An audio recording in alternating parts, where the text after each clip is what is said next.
This is Covering the Spread, part of the FanDuel Podcast Network.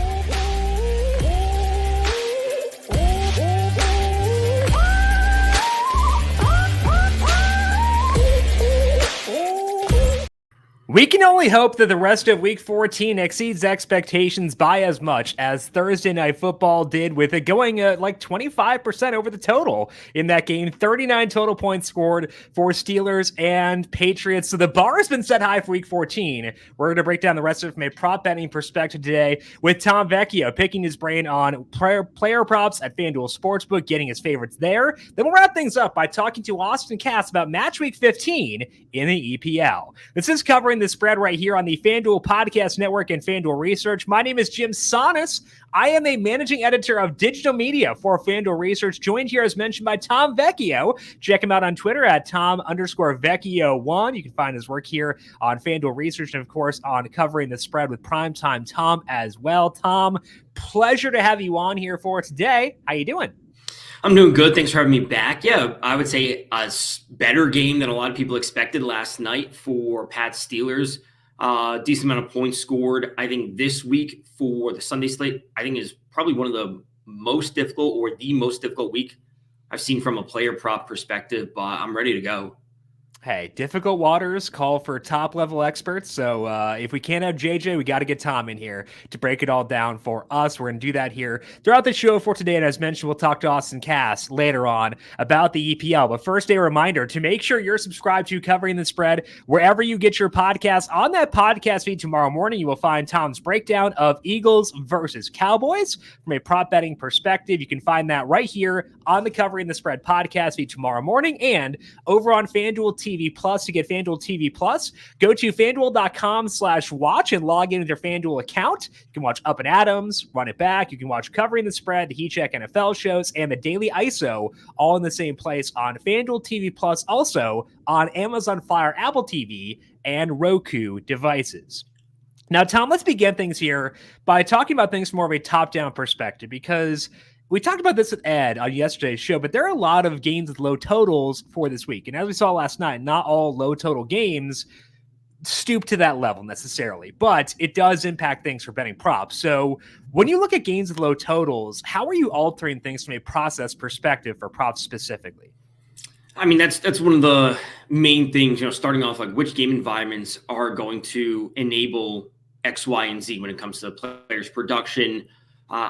And I think specifically this week, a lot of the low totals, they're also dictated a little bit by weather, which I think is a massive thing. And I always have said on various podcasts, I'm not a meteorologist. I will always look for help in those certain areas. I follow Kevin Roth. Mm-hmm. He's been providing weather advice for many years in the DFS and betting industry. So I look to him, and I think the low totals have to be a starting point. And when I said this is one of the tougher weeks, if we look at the Texans-Jets game, for example, CJ Stroud has been amazing, right? And there's not enough we could say about how good he has been. And there's weather in that game. It's also a very difficult matchup in terms of the passing. So I think that's what we're dealing with this week is we have a lot of low totals, and we have a lot of great players in really tough matchups, or we have low totals with okay matchups, but players that aren't consistent.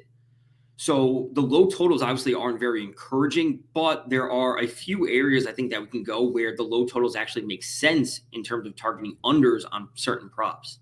Right. And I think that part of it is asking why the total is low. Like, is it low because of weather? Like you said, with the Texans-Jets game, wind speeds right now for that game are at 9 miles per hour, but there's also rain in the forecast. Kind of the same thing with the Baltimore-LA game. I think that one is kind of overreacted to weather. It's going to rain. Wind speeds there 13 miles per hour, but I do still like the over at 40.5. So it's kind of asking, not only is the total low, but also why is it low? Is it bad quarterback play? Is it pace? Is it weather? Whatever it may be. And I think that does dictate a lot of stuff when it comes to deciding how to handle things there. And unfortunately, Tom, for you this week, there are a lot of different answers for why the totals are low. Right. And it's like you said, it's not just one thing. We can't just, and this is something I'll always say is like, we want to incorporate as much as possible and then figure out what actually matters. Is it injuries? Is it weather? Is it starting quarterbacks? Is it potential pace of play? Like whatever it is. And like, we can add everything and then we can subtract what we don't need.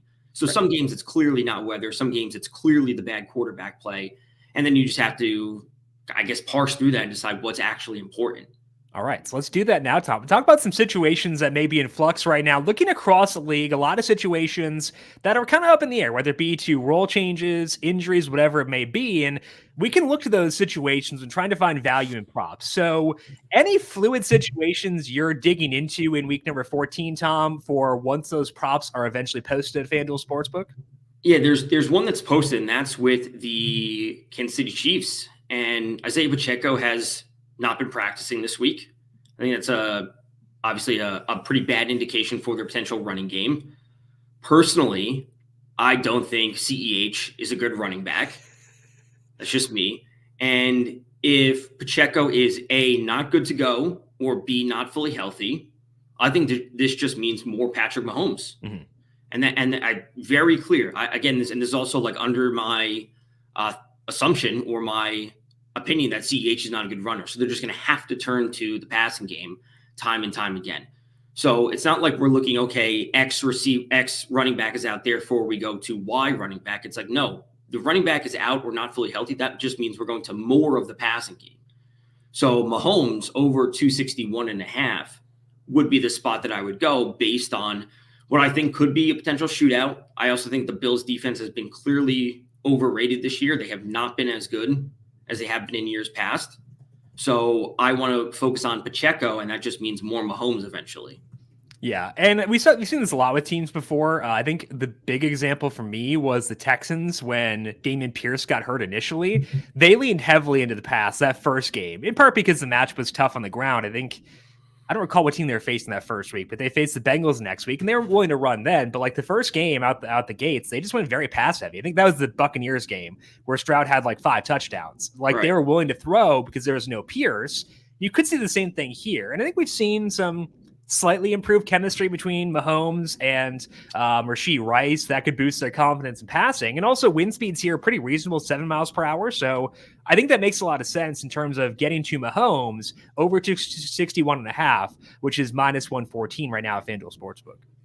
Right. And obviously not every situation is the same. We obviously should note, yes, like you said, the Chiefs passing offense has been a little bit up and down this year, not as consistent. But this is a matchup where, they're going to have to spread the ball around a lot. And it's going to be a little bit of Kelsey. It's not going to be as much as we've seen potentially in years past. But if Rice can step up a little bit, Watson, has some up and down weeks, but at least they're targeting him the ball a little bit downfield. Like, get these players involved if they're going to be ineffective on the ground. Okay, so a fun game there. Any other situations you're zeroing in on, Tom? Yeah, it would be with Austin Eckler with the Chargers. And, Adam Schefter tweeted out this story the other day about, the quotes about they're going to have a competition for carries at running back for the Chargers. A, their offense hasn't been good. B, Eckler, outside of week 1, like he has not looked amazing. He's been very ineffective on the ground. So I actually grabbed some props yesterday right after Schefter tweeted that. And I got Eckler under 52.5 rushing yards. That number has changed really across the industry. No matter where you look, I took under on his receiving props. I took under on his combined rushing plus receiving. I also took an alt under on, I believe, got under 40 rushing yards for him. So listen, I understand Kelly hasn't been the most effective even when he's on the field, and his snaps are very limited, his touch is very limited. But Eckler, even when he's been on the field for the majority of the snaps, he still hasn't been great. Right. So if they're going to be taking even just a few touches away from him in the passing and rushing game, everything is pointing towards the under. And listen, yes, I understand the matchup versus the Broncos is what it is, but I'm still not buying into Eckler being like exploding for another 100-yard game, which he hasn't had since week 1. Right. Last week, I think the fact that Eckler's role decreased kind of got masked by the fact that he outcarried Kelly 14-6. But Eckler's snap rate in that game was 57%. That was his lowest since week 7, which was his second game back off of that ankle injury. So it was a legitimate role reduction already last week. And now they're saying, maybe they get Isaiah Spiller more involved. I wouldn't be shocked by that because Kelly has struggled. And I think it'd be similar to me to like a Chase Brown situation where Chase Brown on Monday for the Bengals got some work in early downs as a runner. They didn't trust him to pass block, didn't trust him to run routes, but they trusted him to run. So I would say I would really doubt we ever see an Isaiah Spiller rush attempt prop. Like I don't think a book would post that, but like if you get a miracle and like you can get some action on Spiller, maybe even anytime touchdown is kind of tough for me to talk myself into, just because like I don't know if they trust him in that situation, but like I think he could be used similar to Brown in that they could mix him in, because you're right, Kelly's been bad, but like it's very clear what they've been doing hasn't been working, so might as well try Spiller and kind of see what happens. Right, and listen, I don't know what's going to happen with the coaching staff for next year. I don't think it's obviously going to remain. I think we know. Yeah, it's probably not going to remain the same. But like, yeah, why not get him involved? And frankly, like Eckler, even when he's out there, even when he's breaking off some runs, like he doesn't look like himself. He doesn't. That's when he looks his worst, when he breaks off runs. Right. He doesn't look explosive. He doesn't look like he has that sharp cutting, quick cutting. So I think it's all about Eckler unders this week. Yeah, I'm on board with that as well. And I think that effectiveness-wise, especially, that's where we're looking at the unders for sure. Okay, any yardage props you're digging right now over at FanDuel Sportsbook, Tom? So I'm starting off with one that you said, I guess it's the Ravens, and it's Lamar under. And you said that it was maybe too much of an overreaction, but it's under passing. Okay. And, from what I'm seeing with Roth and the wind speeds, we'd have to double-check this.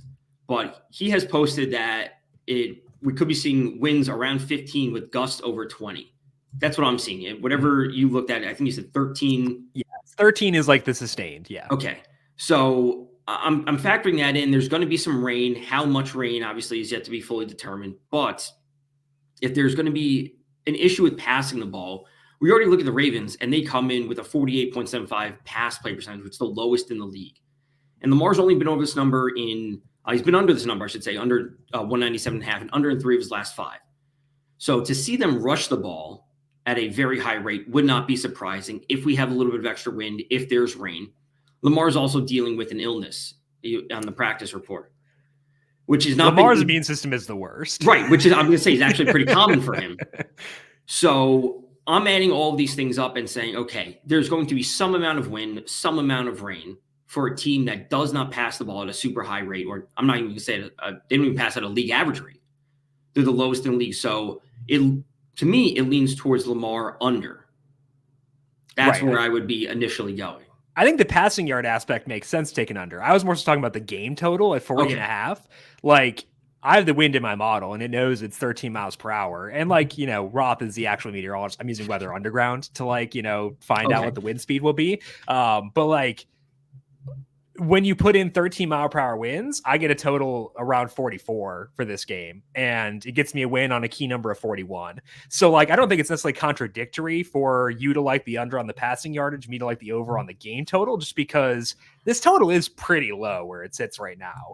And that number for Lamar is not outlandishly low either. So I think that both those could work in concert, even if that doesn't make a ton of sense intuitively. Right. So another one I have for that same game would actually be Kyren Williams over 16.5 rushing attempts.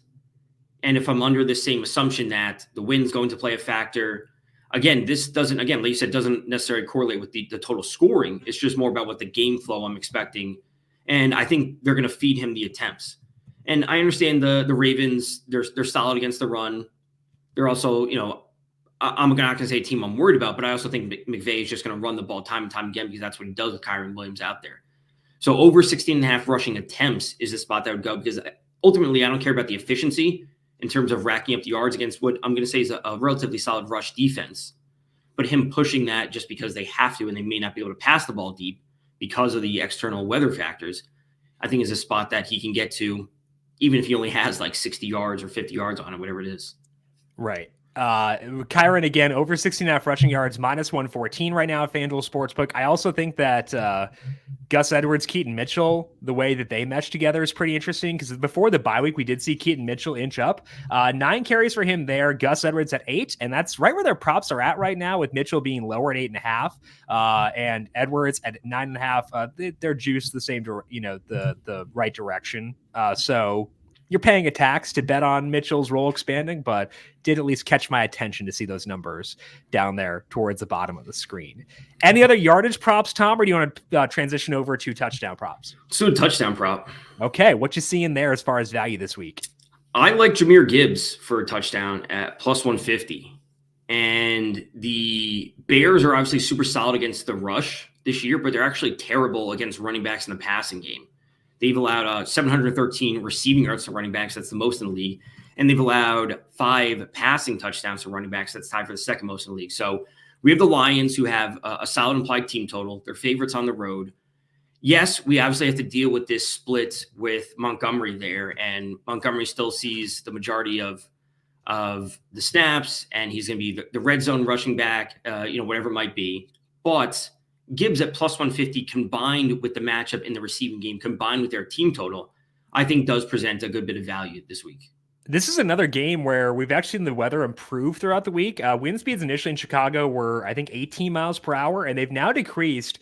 The projection is 11 miles per hour. So that's better for like an overall scoring environment. I've got this total at 44.8 personally, so a bit above where it's at 43.5. So that's conducive as well.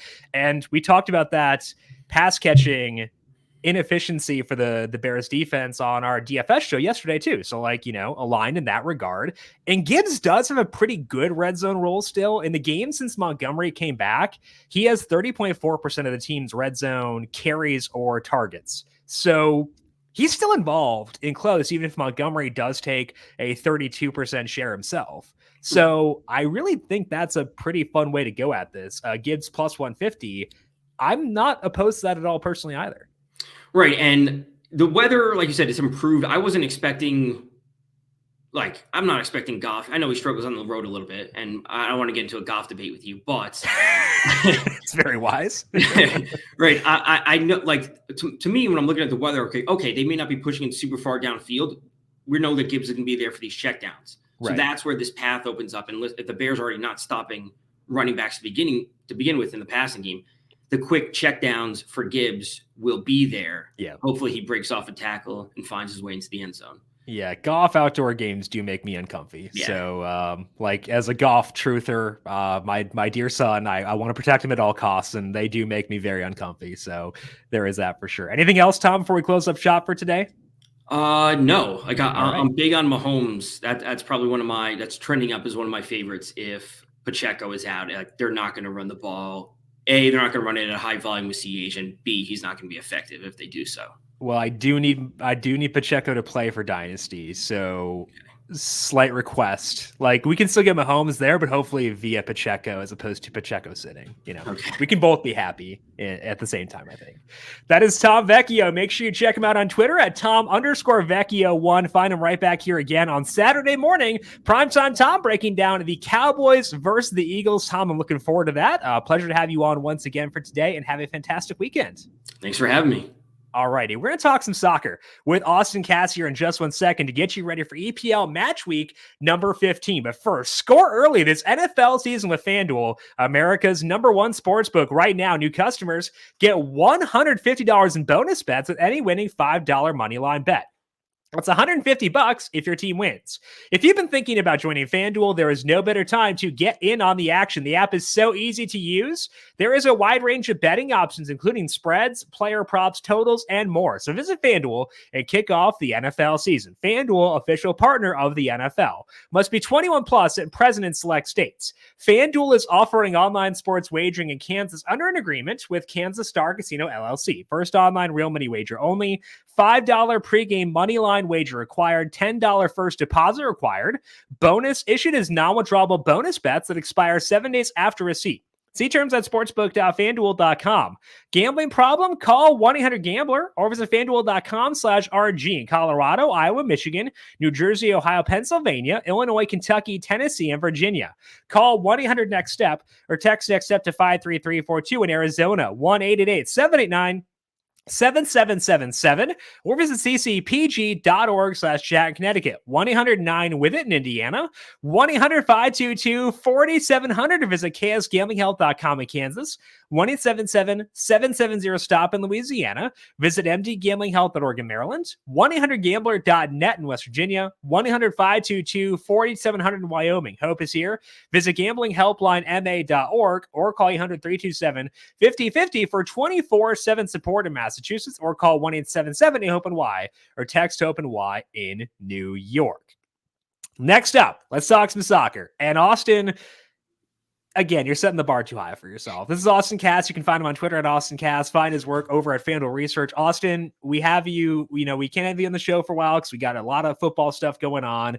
We get you back on last week, and you go 3-0, and then go 4-0 if you count the Neil Maupay one, because you said, hey, if he starts, he's even money for any time to score or assist. And so, like, Austin, chill out, man. Like, just like, set the bar lower, come in a little bit, moderate, go 3-1, whatever it may be, and then build yourself up. So I feel like you've ruined it already for yourself. How you doing today? Yeah. Hey, I'm doing well. How are you, Jim? I am great. I appreciate the insights from last week. It was a lot of fun. Let's see if we can run it back once again for this week. Now we're going to talk about the matches across this weekend in a second. First, I want to talk to you more holistically. And I think I've picked your brain on this before, but when we were talking about this before, we were talking about like non-EPL matches. But this week, there were a lot of midweek EPL matches. And, I think that rest matters a lot because soccer is a very difficult sport to play. So I wanted to ask you, do we need to make any adjustments when we have matches during the week, or are these players so used to playing matches midweek across the various leagues they play in that they're used to this short of a turnaround? I think fixture congestion is definitely a factor. The playing field is a little more level this week because all the Premier League teams played midweek. Sometimes it's just teams who are in European competitions. So there would be a situation where a team's had a week off while their opponent had just played 3 days ago, which obviously is an advantage. I also think travel is something to consider. I know that's a factor for you with other sports, and it's not as big of a factor with soccer because of how the domestic leagues work compared to how we do it here. I guess ours are domestic leagues as well, just a lot bigger country. Bigger. But yeah. So sometimes with teams playing so many matches in a short amount of time, managers will opt to rotate their squads, give players a little more rest than usual during this month. This is definitely the busiest stretch, December, for the Premier League with the holiday season. They're like festive calendar. They play a lot of games here these next few weeks. Typically, odds makers react very quickly to unexpected team news, or they have knowledge of it before everybody else does. But the biggest impact for me is with betting player props. With squad rotation being more prevalent, I like to wait until I see the starting lineup before I place the prop. Not every sportsbook has the same rules, but for the most part, if you place a prop today on one of Saturday's matches and the player isn't starting, the prop will be live if that player gets any sort of game time at all. So maybe 5 to 10 minutes. If he doesn't play at all, doesn't get on the field, then it's usually voided. But yeah, you just don't want to be stuck in a situation where you need someone to score and they play 5 minutes. And I think that with a lot of these markets, at least based on what I've seen, it seems like they operate under the assumption these guys will start, or for most of them, if they're like an assumed starter. So like, you're not going to be getting significantly worse odds if you wait. Like, yes, there could be a situation where sharp bettors are on that person beforehand and they move the market, but it sounds like to you that trade-off of potentially getting a slightly worse number is worth it in order to ensure you're not using a guy who could be a late match sub and not play a ton of minutes. Yep, absolutely. You nailed it. I think you mentioned Maupay earlier. He's a perfect example of that. Doesn't always start, but they had him priced as if he was going to start in a striker role. So there really wasn't much advantage there. Okay, so let's transition now and talk about some games here across Saturday and Sunday. Full 10 games across the 2 days for the EPL. Anything stand out to you in the traditional markets to kick things off? So I want to expose her to Manchester City for their match at Luton Town, which is Sunday at 9 a.m. I think the best way to bet that match is to take Luton to go under 0.5 goals, which is priced at minus 130. Yeah, you'll find if you keep scrolling down there, they're the home team. So yeah, I know it gets tricky. There's a lot of markets. Yeah. So Man City are in a funk right now. They've gone without a win in 4 straight league matches, and they just got handled by Aston Villa on Wednesday in a way you just rarely see this City side lose. With Villa sustaining attacks, especially in the second half, Villa amassed 2.3 expected goals to City's 0.6, according to FBref's expected goals model. That just doesn't happen to City. They lose games for sure sometimes, but it's usually teams hitting them on the counter or a City make a mistake at the back or something. This was just Villa doing to City what City do to everybody else. So given the results Liverpool and Arsenal have been getting, City really need to right the ship as soon as possible. And I think we see an angry City side take out some frustration at Luton Town on Sunday. Luton just put up a fight against Arsenal midweek, losing 4-3. But that scoreline flattered Luton quite a bit as they lost the XG battle 2.2 to 0.5. They really struggle in attack. They haven't totaled at least 1.0 expected goal in any of their last 6 matches, despite getting shut out only once in that span. So they're due for negative regression in the goal department. They're getting City at what I think is a really bad time. And when Pep Guardiola's side's desperate to make a statement, and Rodri, who is City's holding midfielder, and they've lost the last 4 matches that he hasn't played, he's going to be back for this game. So I think we see City dominate possession and Luton get very few chances in this game. So as opposed to having impactful players sit, Man City is getting an impactful player back for this match, it sounds like. Yeah. Rodri plays a big role for them in the style that Pep Guardiola's teams like to play. And like I said, they haven't won in any of the last 4 matches that he's missed, which is a pretty crazy statistic. Yeah. Luton Town under 0.5 goals is -130 right now at FanDuel Sportsbook. You talked about, fading Man City in like the outright markets entering the year, and that's worked out well for you. They're now on even money. What's up? What's kind of gone off with them so far this year?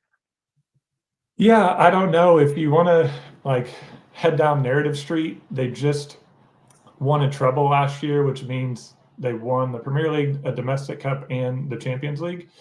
Extremely rare and unbelievable achievement. So maybe they've taken their foot off the gas a little bit. Yeah. They lost what I just think their squad depth in general isn't as good this year as it's been in previous years. And they just play a more defensive style than what they've used to. Erling Haaland is an amazing player, probably the best striker in the world. I think even last year, which was his first year on the team, they took a step back from the previous year just by most expected goal metrics in attack.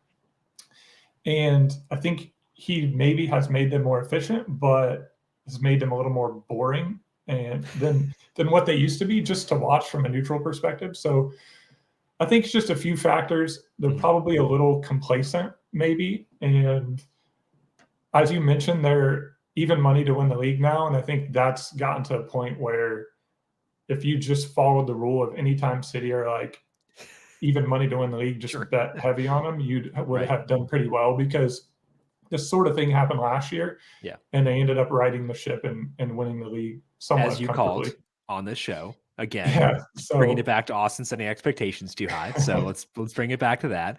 Yeah. And it is interesting to see this happen, but also we're talking the sky is falling for a team that's still 50% odds to win the whole thing. So they'll probably right the ship eventually, especially as things get healthier for them. Any other traditional market bets you're eyeing for Saturday and Sunday, Austin? So yeah, the other one I like is also on Sunday. It's in the Tottenham-Newcastle match. I'm taking Spurs to win at +110. So this is a really big match for both teams. These two and Aston Villa, as of right now, are the teams battling for 4th place, which is possibly the last Champions League spot. There's a chance 5th place also gets in, but I'm not going to get into all that right now. To be honest, Tottenham's expected goal numbers aren't all that good this year, and they just lost at home yesterday to West Ham. But this is mostly a bet on Spurs' high-energy pressing style being able to overwhelm a Newcastle side that's been decimated by injuries and is running on fumes. Due to qualifying for the Champions League this year, Newcastle have had some added fixtures on their schedule. That, coupled with a long injury list, is starting to take a pretty big toll on Eddie Howe's side. Their lack of depth has gotten to the point where they've played in 4 matches in an 11-day span, and they use the same starting lineup in every match. Everton yesterday, it all seemed to catch up to them. They conceded 3 times in the second half in a 3-0 loss. And Everton deserved every bit of the 3 goals as they recorded 3.6 expected goals. So I think Tottenham's pressing style is really tough to play against for everybody, even when teams are fully fit and rested. And I think that Newcastle might get overwhelmed a bit on Sunday, against Tottenham. So I like Tottenham to win.